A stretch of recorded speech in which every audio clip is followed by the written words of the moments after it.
So, hello everyone, balik lagi di Economy Creative Podcast brought by Aircraft UNER 2021. Be creative and stay positive.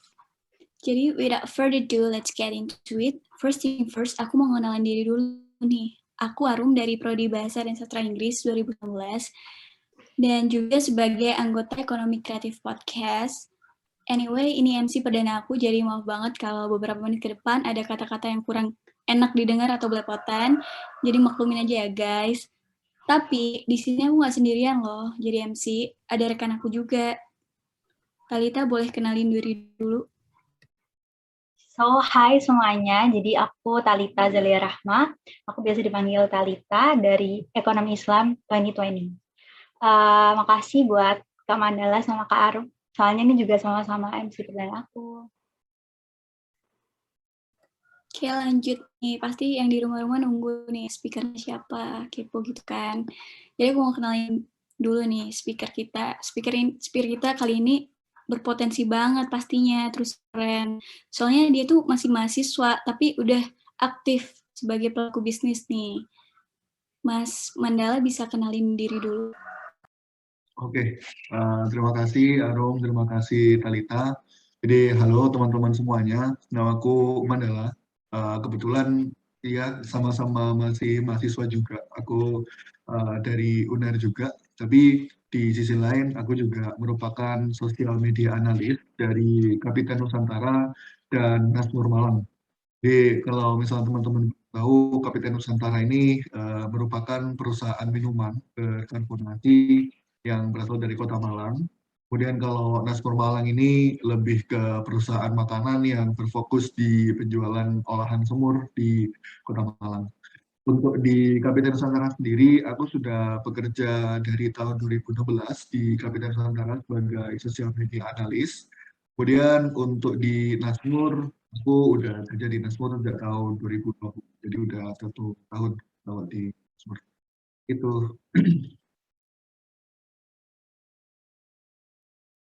Oke, lanjut ya.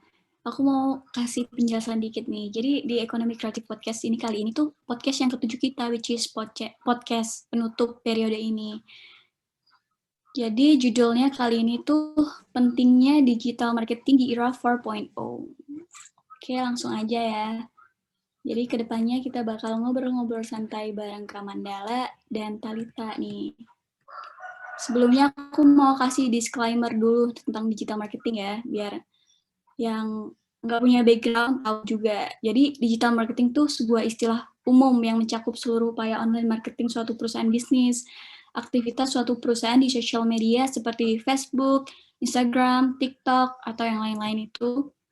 Terus newsletter yang biasanya dikirim suatu perusahaan kepada pelanggan mereka atau periklanan yang dilakukan suatu perusahaan pada situs web seperti detik.com, kompas.com, itu masuk ke dalam strategi digital marketing yang lebih luas. Sekarang tuh makin banyak banget perusahaan atau pembisnis berinvestasi ke dalam digital marketing dibandingkan ke dalam offline channel. Karena online marketing tuh memungkinkan perusahaan-perusahaan untuk menjangkau target audiens mereka dengan lebih tepat, efisien dibandingkan dengan offline channel tradisional seperti radio, koran, atau papan iklan. Terlebih lagi, digital marketing tuh punya sifat yang high measurable, yang artinya seorang digital marketer tuh tahu banget bagaimana performa dari setiap online marketing channel. Gitu aja sih dari aku. Mungkin langsung lanjut ke pertanyaan ya, Kak Mandala. Ya, boleh. Jadi pertanyaan pertama nih, jadi pertanyaan pertama aku mau tanya lagi tentang background kakaknya, deep dive lagi kayak kesibukannya sekarang itu apa, biar pendengar yang di rumah itu bisa get to know Kak Mandala lebih dekat lagi. Boleh dikenal lagi Kak Mandala? Oke, jadi kalau misalnya ditanya sekarang lagi sibuk ngapain, kebetulan sekarang kan lagi musimnya PPKM ya, lagi pandemi COVID-19, juga lagi banyak-banyaknya diterapkan kebijakan PPKM. Jadi aku sebagai sosial media analis di Kapiten dan di Nasmur, itu kebetulan lagi agak sibuk sih bikin campaign buat konten digitalnya. Jadi gimana caranya waktu PPKM ini teman-teman yang suka sama Kapiten, yang suka sama Nasmur itu bisa tetap menikmati produk-produk dari Kapiten dan Nasmur tanpa bisa merasakan hal yang kurang nyaman. Jadi sebisa mungkin gimana caranya kita tetap mendeliver kenyamanan melalui sosial media kita dengan menggunakan teknik digital marketing yang tepat. Itu kalau kesibukannya. Oke, lanjut ke pertanyaan kedua, Kak ya. Jadi aku mau nanya soal perbedaan apa sih, perbedaan yang sederhana dari digital marketing sama tradisional marketing yang kayak radio atau di TV gitu-gitu tuh perbedaan mendasarnya tuh apa sih, Kak? Oke, jadi kalau misalnya ditanya mengenai perbedaan bisa dibilang kalau kita ambil dari konteks sederhananya itu kalau digital marketing itu biasanya lebih identik dengan lebih cepat dan juga dia serba digital, kan juga namanya juga digital marketing ya. So juga biasanya digital marketing ini lebih banyak diminati oleh teman-teman yang masih di usia seperti kita, yang masih di generasi muda ini. Kemudian untuk sasaran customer-nya itu untuk digital marketing bisa terfokus karena memang di digital marketing ini kita mengenal banyak sekali teknik yang memungkinkan kita untuk memfokuskan konten ke arah target customer. Jadi dalam artian misalnya kita ingin memfokuskan konsumennya ini ke usia 20 sampai 25 tahun atau 25 sampai 30 tahun, itu bisa banget difokuskan dengan menggunakan teknik dari digital marketing ini. Nah, kemudian kalau untuk tradisional marketing, itu dia lebih identik dengan memperbanyak menggunakan media-media tradisional. Jadi misalnya kita bisa sebutkan media baliho, kemudian media spanduk gitu-gitu. Jadi lebih terlihat nyata karena memang itu terpampang secara langsung, nggak virtual seperti itu. Iya, iya benar sih, Kak. Terus ini lanjut ke pertanyaan ketiga, Kak ya. Kan kayak dari tadi tuh banyak banget dampak positif dari digital marketing, kayak kerasa kan manfaatnya. Tapi ada nggak sih kekurangan dari digital marketing itu sendiri? Oke, kalau kekurangan dari digital marketing sendiri, itu aku rasa di tengah zaman yang serba digital ini, kemudian di tengah zaman yang serba cepat ini, kekurangannya sangat minim sebenarnya. Tapi kalau misalnya kita lihat dari apa yang udah aku lakuin, biasanya yang jadi kesulitan dalam digital marketing itu ketika ada tren baru atau hal baru di dunia digital marketing itu. Misalnya kalau kita ambil contoh di sosial media marketing nih, sosial media marketing itu biasanya kan kalau misalnya kita sering pakai Instagram atau Facebook, mungkin lebih ke Instagram ya. Instagram itu kan dia sering ngeluarin fitur-fitur baru ya. Kayak kemarin dia terbaru itu ngeluarin fitur Reels. Nah, itu kita harus belajar dulu nih, kita harus riset dulu, kita pelajari gimana algoritmanya, kemudian kita pelajari bagaimana respon customer ke fitur baru itu. Jadi nggak bisa langsung menerapkan pada saat itu juga, karena memang memerlukan persiapan yang sedikit lebih rumit dari tradisional marketing. Itu juga tujuannya agar output dari digital marketing yang kita inginkan di brand kita itu tetap terjaga. Seperti itu. Cool, cool. Langsung lanjut ke pertanyaan tadi ya. Kakaknya kan punya background social media analyst ya. Aku mau tanya nih, Kak.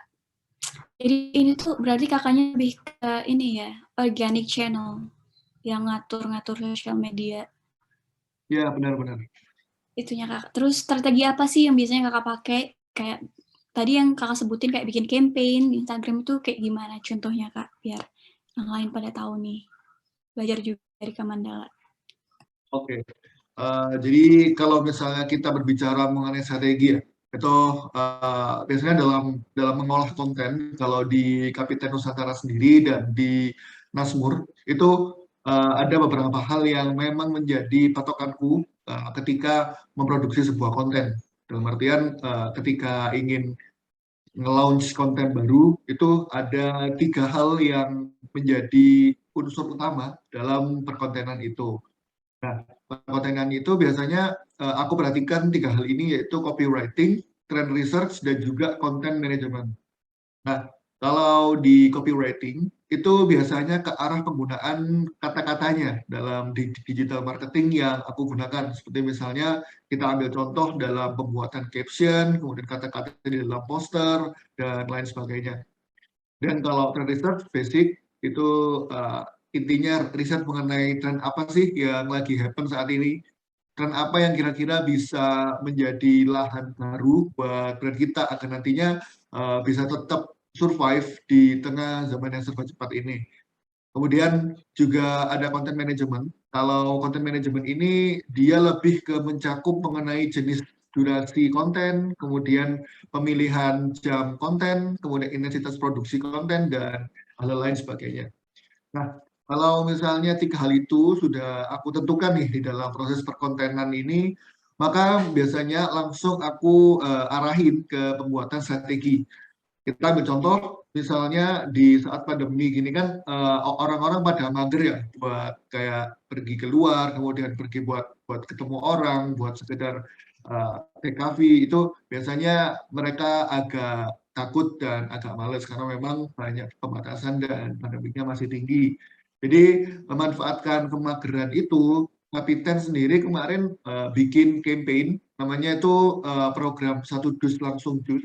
Jadi pada intinya program ini memberikan kemudahan buat customer Kapiten biar dia coba tinggal diam di rumah aja, tapi nanti kapitennya bisa langsung diantar ke rumah. Jadi kita menerapkan sistem delivery yang sebelumnya tidak pernah kita lakukan, karena untuk pembelian kapiten sendiri kan tidak bisa bijian ya, itu minimal ada beberapa dus, tapi untuk khusus di PPKM ini kita berikan kemudahan, jadi bisa langsung diantar ke rumah dan bisa beli cuma minimal 1 dus. Nah, selain itu juga di Instagram kami beberapa kali mengunggah referensi-referensi kegiatan yang bisa dilakukan ketika PPKM. Tujuannya apa? Tujuannya juga agar teman-teman yang follow Instagram Kapiten ini bisa mendapatkan pencerahan nih, kira-kira aktivitas apa sih yang bisa dilakukan di rumah. Nah, itu juga secara nggak langsung merupakan soft selling dari Kapiten agar nantinya teman-teman yang follow Instagram Kapiten dan melihat konten baru kita itu bakal punya keinginan untuk memanfaatkan program 1 dus langsung dus ini. Jadi biar mereka tertarik untuk membeli produk Kapiten. Seperti itu. Jadi lebih ke apa ya? Kondisional sesuai dengan situasi yang ada. Sekarang kan lagi PPKM, jadi manfaatkan kemageran keluar rumah gitu. Wah, cool banget nih. Bisa banget sekali kayak gitu dipakai buat yang dengerin, belajar juga. Terus aku mau nanya nih, Kak. Gimana sih Kakak itu caranya nge-engage customer Kakak yang ada di social media buat terus ngelihat, maksudnya kayak gimana ya, ngelihat interaksi mereka itu gimana cara Kakak tahu dari social media itu tadi? Kayak nge-brandingin produk Kakak itu gimana cara Kakak buat engage customer-nya? Oke, engage customer itu biasanya kalau dari konteks Kapiten dan Aspur ini biasanya kita bikin konten dengan berbasis research tadi. Jadi seperti yang aku jelasin sebelumnya bahwa memang sebelum kita produksi sebuah konten itu kita sering berpatokan pada 3 hal tadi, copywriting, research, dan content management. Tapi kalau untuk engage customer lewat sosial media itu biasanya kita misalnya nih ada tren yang lagi happen, yang lagi lucu-lucu gitu, kan akan ada aja biasanya tiap hari apa yang baru gitu, biasanya di Twitter, di Instagram itu kan banyak banget. Nah, itu biasanya sebisa mungkin kita manfaatkan dan kita campurkan ke dalam konten soft selling kita. Jadi customer akan tertarik tuh buat like, share, and comment gitu. Jadi lebih ke memanfaatkan tren sih kalau terus juga kita sering banget bikin question box di story Instagram. Memang sebenarnya basic, tapi kami percaya bahwa dengan interaksi yang perlahan seperti itu, kemudian kita nggak cuma hard selling, itu juga akan meningkatkan perspektif konsumen terhadap brand kita. Even ke orang yang belum pernah beli Kapiten, itu akan sangat berpengaruh ke penjualan serta brand awareness dari perusahaan kita, seperti itu. Iya, betul-betul, Kak. Aku juga sering tuh, kayak jawabin question box, terus apa sih kayak true false gitu-gitu di produk-produk lain, kayak gabut aja pandemi jadi ikutan mainan. Langsung nih Kak, ke pertanyaan selanjutnya Kak ya. Jadi aku mau nanya lagi nih tentang keuntungan terbesar yang kalau kita fokus di digital marketing itu apa? Oke, jadi kalau misalnya kita berbicara mengenai keuntungan, aku bisa bilang bahwa banyak banget ya keuntungan kalau misalnya kita berfokus di digital marketing. Karena apa? Karena tidak bisa lepas juga dari apa yang aku sebutin sebelumnya, bahwa sekarang tuh benar-benar zamannya tuh serba digital semua. Dan biasanya kalau pandemik ini kan hal yang dilihat orang ya tentu layar laptop, kemudian layar HP, layar TV, dan segala hal yang memang dia menampilkan aktivitas secara virtual. Nah, bisa bayangin deh misalnya dulu tuh kalau kita mau promosi ya, promosi harus pasang baliho besar-besar. Dan kadang-kadang tuh pemilihan lokasi, kemudian durasi, dan juga berbagai macam hal lainnya yang menyangkut promosi secara tradisional itu banyak menghabiskan biaya dan waktu yang seharusnya bisa ditekan. Nah, tapi sekarang dengan adanya digital marketing ini bisa dibilang semua bisa jadi lebih mudah. Karena apa? Karena biaya yang dibutuhkan itu bisa ditekan sedemikian rupa, dan waktu yang digunakan juga bisa lebih singkat. Jadi benar-benar banyak banget benefitnya, terlebih buat ke arah produktivitas pekerjaan kita itu sangat sangat berefek. Nah, terlebih ya kalau misalnya target konsumen dari brand kita itu generasi muda, maka akan sangat menguntungkan kalau misalnya kita berfokus ke digital marketing. Karena sekarang kan para generasi muda, khususnya ya kita, itu juga kalau lihat sesuatu, misalnya lihat ini nih, lihat ada produk baru dari brand X. Nah, itu kan biasanya kita lihat dulu ya dari digitalnya.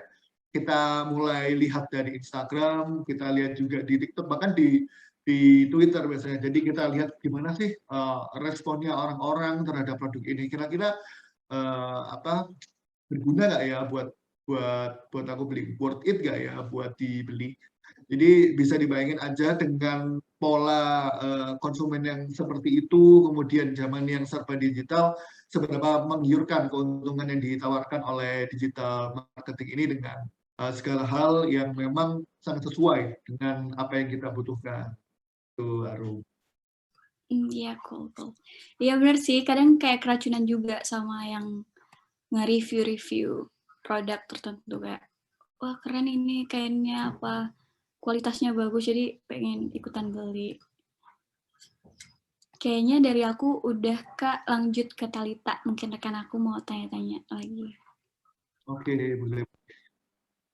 Oke Kak, kan Aswino ya di era ekonomi 4.0 ini banyak yang udah ngelupain kayak misalnya TV sama radio gitu. Tapi tuh masih ada beberapa yang masih mengiklankan produk mereka tuh di situ gitu. Kalau misalnya emang digital marketing itu seefisien itu, kenapa tuh masih ada gitu yang memasang iklan untuk dipamerin di TV sama radio? Oke, pertanyaan yang cukup menarik. Jadi kalau misalnya kita tanya ya di tengah digital marketing yang digaungkan seefektif itu, tapi kenapa sih kok masih ada orang-orang yang masih melakukan promosi melalui TV, melalui radio? Jawabannya sederhana, karena aku bisa bilang bahwa masih ada beberapa golongan konsumen yang masih kurang bisa mengikuti perkembangan cepatnya digitalisasi. Pun juga masih ada konsumen yang memiliki trust issue mungkin ya kalau misalnya kita akrab dengarnya itu dengan hal-hal yang berbau digital. Kita bisa bilang mungkin karena sebelumnya pernah tertipu ataupun termakan omongan orang lain atau bagaimana gitu ya. Itu biasanya konsumen yang seperti itu lebih memilih untuk memperhatikan pemasaran yang dilakukan secara tradisional, misalnya dipamerkan di acara TV maupun radio. Nah, biasanya sih konsumen yang masuk ke golongan itu biasanya konsumen yang usia lanjut. Jadi memang yang masih belum begitu akrab dengan dunia digital dan memang masih apa ya, ada mindset bahwa oh kalau misalnya dipasarkan di TV ataupun dipasarkan di radio berarti brandnya ini benar-benar keren nih, benar-benar bagus nih. Jadi dia lebih ke arah sana seperti itu, Talita. Oke, Kak. Makasih buat penjelasannya. Kalau misalnya tadi itu udah dijelasin perbedaan sederhana antara traditional marketing sama digital marketing ya, Kak, ya. Kalau misalkan dari segi cost atau pengeluaran, itu mana sih yang lebih efisien dari digital marketing sama traditional marketing? Oke, kalau misalnya ditanya lebih efisien mana, itu ya aku bisa bilang lebih efisien yang di digital marketing sih. Kenapa? Karena seperti yang aku jelasin sebelumnya bahwa di digital marketing ini kita bisa mengatur target konsumen kita sehingga uang yang dialokasikan pun juga akan terdistribusikan dengan baik dan maksimal ya. Di misalnya contoh nih, kita ambil contoh di Instagram Ads. Nah itu kan kita bisa memilih ya kapan waktunya kontennya itu disebarluaskan, kemudian target konsumen seperti apa yang kita inginkan itu bisa kita tentukan di sana. Misalnya di Kapitan nih, kita punya konten campaign yang baru, misalnya ada program baru yang sesuai dengan pada saat ini. Nah, terus kita maunya itu dipublikasikan waktu peringatan hari besar, jadi biar orang-orang yang lagi libur itu tertarik nih buat cek konten kita, dan kemudian juga output terakhirnya tentu buat beli ya. Nah, kemudian kita pingin yang beli produknya ini usia 15 sampai usia 25. Itu bisa ditentukan tuh. Kemudian juga daerahnya di mana, misalnya mau di daerah Surabaya kah, di daerah Malang kah, ataupun Jakarta, itu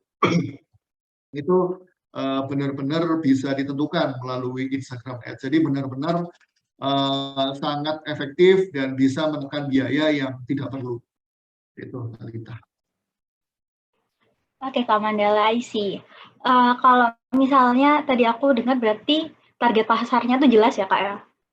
Iya, benar-benar. Kalau misalnya nih dari jenis digital marketing sendiri, online channel atau paid channels-nya itu ada jenis apa aja sih, Kak? Oke, kalau misalnya kita bicara tentang online channels dan paid channels, itu gini, kalau digital marketing dalam lingkup paid channels ini sebenarnya banyak ya. Cuman kalau misalnya berkaca dari yang apa yang aku tekuni selama ini, itu aku mengenal digital marketing dalam lingkup paid channels itu ada kayak Google Ads. Google Ads itu di mana dia ini memiliki sistem operasinya model PPC, jadi atau pay per click, dan juga dia memiliki makna bahwa kita membayar kepada Google tiap kali tiap calon konsumennya itu mengklik iklan dari brand kita. Nah, kemudian kalau misalnya yang sering dipakai di Kapiten dan Mazmur itu ada social media ads, di mana di dalamnya juga termasuk Facebook Ads dan Instagram Ads. Itu cara kerjanya mirip dengan Google Ads, jadi kita bayar tiap kali pengguna melihat iklan brand, tapi biasanya kalau untuk Instagram Ads kita bayarnya di awal ya, jadi nanti dilihat dari scope kita, kemudian targetnya kita, seberapa lama dan seberapa jauh kita ingin memasarkan, itu nanti bisa langsung keluar nominal yang dibutuhkan dalam kita melakukan pemasaran secara digital. Nah, kemudian juga ada ad network, di mana ad network ini memungkinkan kita untuk beriklan di tiap situs web utama dan di aplikasi mobile. Mungkin kita bisa lihat sebagai contoh, itu iklan-iklan online di kanal-kanal berita seperti di Detik ataupun di Tribun News, itu pakai ad networks. Kemudian untuk online channels itu biasanya kalau misalnya aku melihat dari konteks yang aku jalani sekarang, itu kita mengenal namanya email marketing. Itu lebih sederhana. Jadi pada intinya kita melakukan pemasaran, melakukan penawarannya itu melalui email. Dan juga kita kalau misalnya sering terjun di dunia digital, itu kita bakalan kenal sama yang namanya Search Engine Optimization atau SEO. Jadi itu merupakan teknik untuk meningkatkan visibilitas dari sebuah website dalam hasil pencarian di sebuah mesin pencari. Jadi misalnya kita punya website brand nih, website Kapiten Nusantara misalnya. Nah, itu kita mau biar itu keluar di kanal paling atas nih di mesin pencari. Misalnya kita bisa ambil contoh di Google. Nah, itu kita bisa pakai teknik SEO ini dan nantinya orang-orang yang mengetik keyword kapiten itu langsung keluar di atas sendiri itu website kita, bukannya kapiten yang lain.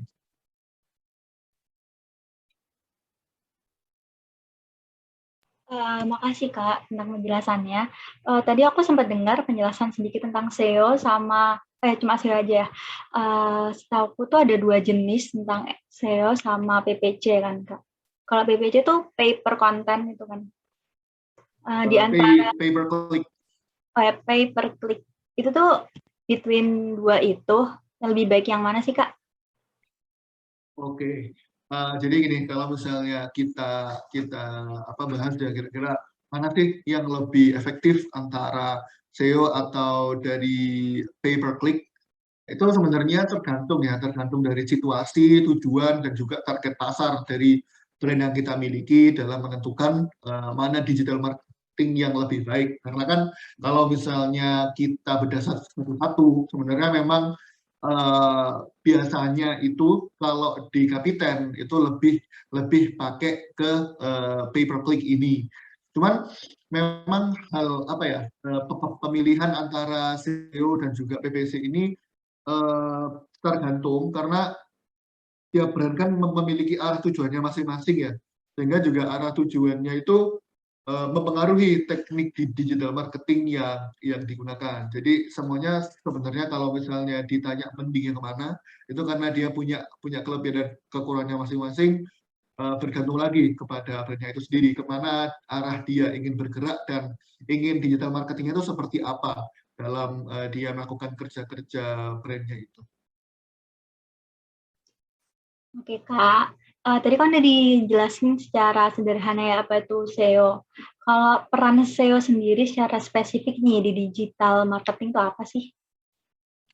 Oke, peran SEO. Jadi kalau kita bahas mengenai peran SEO ya dalam pemasaran digital, itu pada intinya teknik ini tuh berperan untuk meningkatkan visibilitas dari sebuah website dalam hasil pencarian di mesin pencari. Jadi misalnya seperti yang aku jelasin tadi ya di Google, itu kita punya website brand kita nih, misalnya www.kapitennusantara.com. Nah, itu kita ingin agar websitenya ini ada di kanal teratas di dalam mesin pencari. Mesin pencari ini kita bisa ambil contoh Google aja ya. Jadi mesin pencari yang memang akrab sama kita ini kan Google. Jadi kalau misalnya kita ingin buat website kita di paling atas, itu kita bisa memanfaatkan teknik SEO. Jadi pada intinya teknik ini tuh berupaya untuk menempatkan situs yang kita miliki ini di posisi yang lebih tinggi, sehingga nantinya itu dia bisa mendapatkan perhatian lebih dari konsumen. Seperti itu. Jadi intinya tuh SEO tuh kayak membantu kita buat dapetin kata kunci yang tepat gitu ya Kak? Iya, benar banget. Kalau tentang keunggulan dari halaman PPC yang bagus itu seperti apa ya Kak? Kan kita tahu ya kalau misalnya kadang tuh banyak iklan-iklan tuh yang orang tuh kurang malah risih gitu, jadi di skip kayak gitu. Nah itu apa sih konten yang gimana yang buat masyarakat sosial media ini interest buat kayak lihat iklan tuh sampai selesai? Oke, aku jawab yang pertama dulu. Jadi untuk keunggulan dari halaman PPC yang bagus, itu dia menampilkan hasilnya itu lebih spesifik. Nah, kenapa kok gitu? Karena di dalam teknik PPC ini kita akrab dengan yang namanya laser targeted.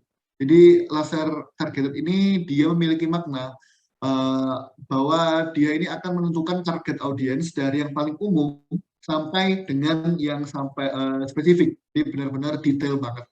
Nah, divisi ini akan membuat iklan kita mendominasi barisan paling atas dari hasil pencarian, dan konsumen itu nanti mau tidak mau akan terus melihat iklan dari divisi ini. Jadi benar-benar nanti dilihatin terus karena emang berbayar ya.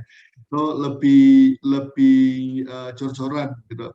Nah, kemudian kalau untuk strategi yang harus dimiliki oleh digital marketer agar iklan tersebut tidak gampang di skip sama teman-teman ya, sama teman-teman yang lagi nonton itu. Biasanya sih kalau di Kapiten itu kami berusaha biar bikin konsep iklannya itu tidak monoton. Jadi mungkin diselipin sama humor-humor ataupun diselipin sama hal-hal yang lagi tren seperti yang aku jelasin tadi di awal. Nah, memang trend research itu sangat berperan juga dalam kita menentukan kontenan di digital marketing. Oke Kak, apa sih yang harus kita siapkan untuk mempersiapkan strategi digital marketing yang maksimal gitu Kak? Oke, strategi digital marketing yang maksimal itu sih pada intinya sama seperti yang saya jelaskan sebelumnya, bahwa kita harus pintar melihat tren yang ada dan juga kita jangan sampai kehilangan peluang.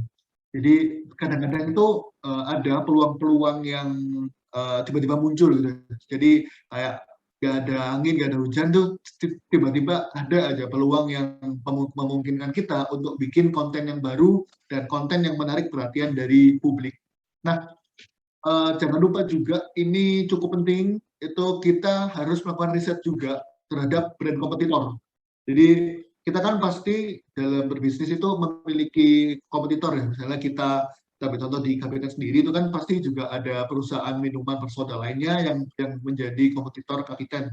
Nah, itu kita benar-benar biasanya tuh melakukan riset ya. Riset tuh kita amati di digital kontennya mereka itu mereka mencantumkan apa aja sih, dan mereka bagaimana cara approach ke konsumennya itu benar-benar kita perhatikan.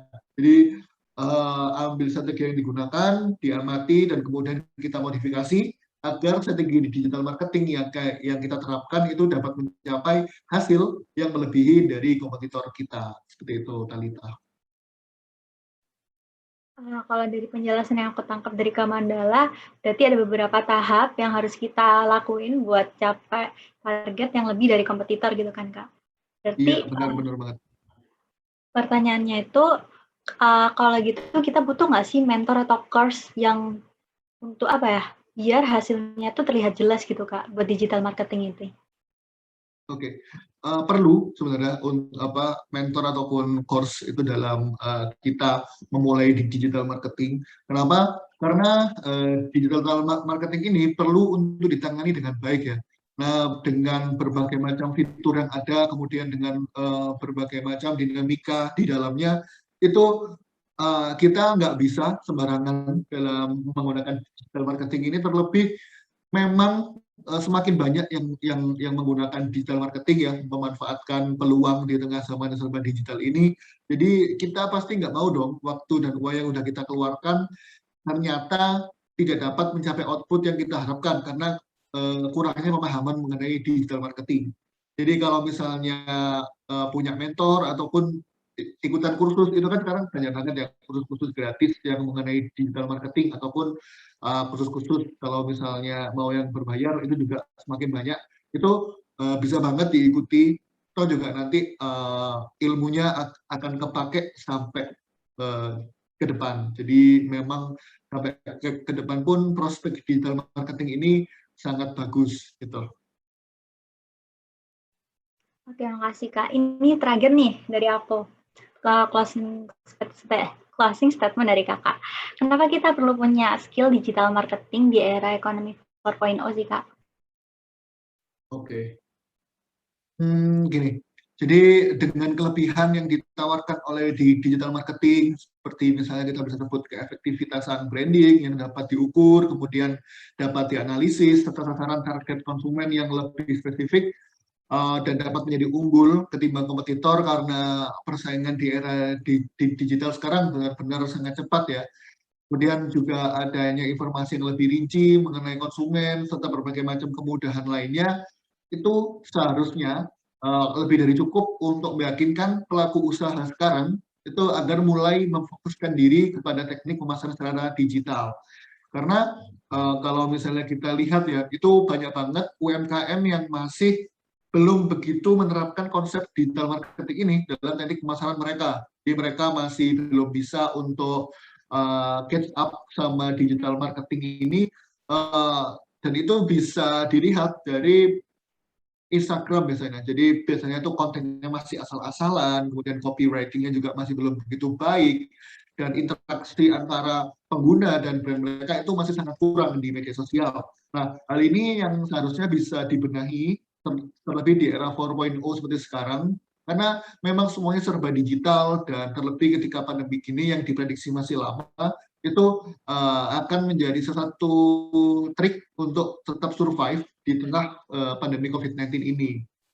Nah, jadi sudah saatnya kita untuk turut andil dalam semarak digital branding di era 4.0 ini, agar nantinya kita juga bisa mencapai kesuksesan di tengah pandemik yang secara tidak langsung juga turut serta memberikan kontribusi pada perusahaan kita, seperti itu.